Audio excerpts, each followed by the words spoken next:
যশোরে ইসলামী আন্দোলন বাংলাদেশের জেলা শাখার সম্মেলন অনুষ্ঠিত হয়েছে। এ সময় নতুন সেশনের কমিটি ঘোষণা এবং শপথ গ্রহণ সম্পন্ন হয়। বিস্তারিত দেখুন মোহাম্মদ শাওন হোসেনের তথ্যচিত্রে। শুক্রবার বিকেলে যশোর প্রেস ক্লাবে ইসলামী আন্দোলন বাংলাদেশের যশোর জেলা শাখার সম্মেলন অনুষ্ঠিত হয়। জেলা সভাপতি মিয়া মোহাম্মদ আব্দুল হালিমের সভাপতিত্বে অনুষ্ঠানে প্রধান অতিথি ছিলেন কেন্দ্রীয় সহকারী মহাসচিব কে এম আতিকুর রহমান। বিশেষ অতিথি হিসেবে উপস্থিত ছিলেন দপ্তর সম্পাদক মাওলানা লোকমান হোসাইন জাফরি, খুলনা বিভাগীয় সাংগঠনিক সম্পাদক মাওলানা সোয়াইব হোসেন, সদস্য মুফতি মুস্তফা কামাল এবং গাজী শহীদুল ইসলাম। এছাড়া ছাত্র আন্দোলন ও ইসলামী আন্দোলনের অঙ্গ সংগঠনের নেতাকর্মীরাও উপস্থিত ছিলেন। প্রধান অতিথি কে এম আতিকুর রহমান বলেন, ফ্যাসিস্ট সরকারের পতন হলেও তার দোসররা অর্জিত বিজয়কে প্রশ্নবিদ্ধ করতে এখনো ষড়যন্ত্রে লিপ্ত রয়েছে।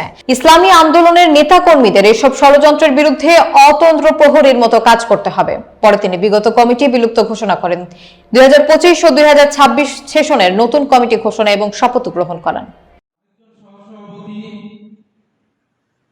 বীর মুক্তিযোদ্ধা মফিজুল আলম খোকা, সেক্রেটারি হিসেবে মোহাম্মদ আলী সর্দার।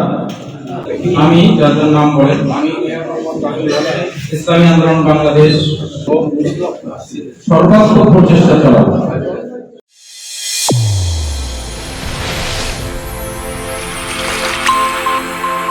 চ্যানেল A1 হৃদয়ের স্পন্দন।